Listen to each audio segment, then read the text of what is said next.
Hello viewers, কেমন আছেন সবাই? আশা করি ভালো আছেন। আজকে আমি ডিম দিয়ে টমেটো রেসিপি করব।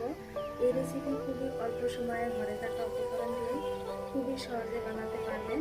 এই রেসিপিটা খুবই সুস্বাদু হয়, অবশ্যই একবার ট্রাই করবেন। তো চলুন আজকে রেসিপি।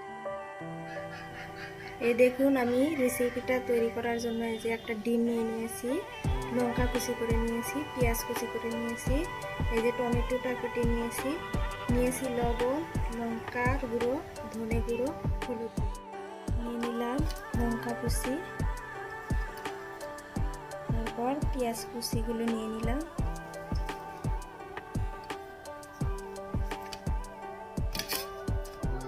তারপর নিয়ে নেব হলুদ গুঁড়ো, পরিমাণ মতো সব কিছু দিয়ে নেবেন যতটুকু লাগবে। তারপর দিয়ে দেবো ধনে গুঁড়ো, তারপর দিয়ে দেবো কাশ্মীরি লঙ্কার গুঁড়ো,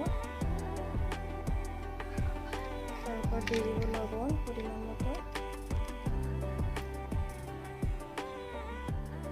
তারপর আমি এই যে মিশ্রণটা গুলিয়ে নিলাম।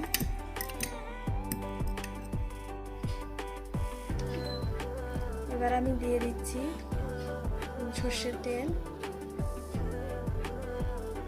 তেলটা গরম হয়ে গেলে দিয়ে দেব টমেটো, দিয়ে দিচ্ছি।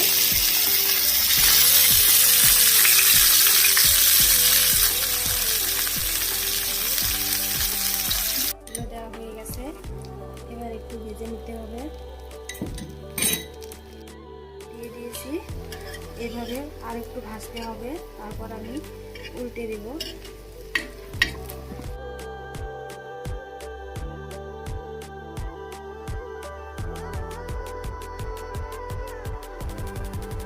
হয়ে গেছে উল্টে নেওয়ার পর এই দেখুন আমি এবার নামিয়ে নিচ্ছি।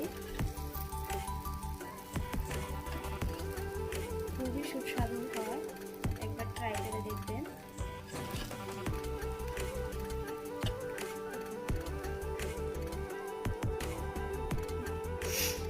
আশা করব আমার আজকের রেসিপি আপনাদের কাছে ভালো লেগেছে। ভালো লাগলে অবশ্যই কমেন্ট করবেন, লাইক করবেন, শেয়ার করবেন।